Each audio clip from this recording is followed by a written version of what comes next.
অন্যদিকে পদ্মা পাড়ের দিকে যদি নজর রাখি, ফের পালা বদলে জল্পনা সেখানে। কেন বলছি? কারণ ইউনূসের পদত্যাগের ইঙ্গিতে জোরালো গুঞ্জন বাংলাদেশে। বিরোধী কাঁটার মধ্যেই চাপ শরিকদেরও। প্রতিনিধি মৈত্রী এই মুহূর্তে আমাদের সঙ্গে রয়েছেন, সরাসরি মৈত্রী থেকে জানবো। মৈত্রী, আমরা দেখছি এবার পাকিস্তানের খেলা ঘুরছে, কারণ সেনার তরফ থেকেও বলা হচ্ছে জাতীয় নির্বাচন করতে হবে। এরকম একটা পরিস্থিতিতে ইউনূসের পদত্যাগের ইঙ্গিত সেই গুঞ্জন আরো জোরালো করছে। একেবারে দেখো, বাংলাদেশের পালা বদলের পালা কিন্তু বলা যেতে পারে শুরু হয়ে গিয়েছে। তার কারণ পদত্যাগের কথা ভাবতে শুরু করেছেন মোহাম্মদ ইউনূস।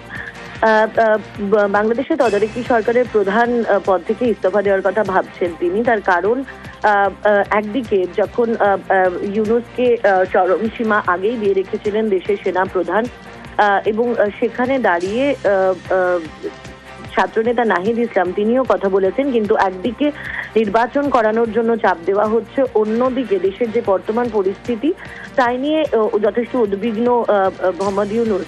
ফলে সেই পরিস্থিতিতে দাঁড়িয়ে তিনি মনে করছেন যে ঘরে বাইরের যে প্রবল চাপ, সেই অবস্থায় সামলানো মুশকিল হয়ে যাচ্ছে মোহাম্মদ ইউনূসের। ফলে পদত্যাগের ইচ্ছা প্রকাশ করেছেন তিনি।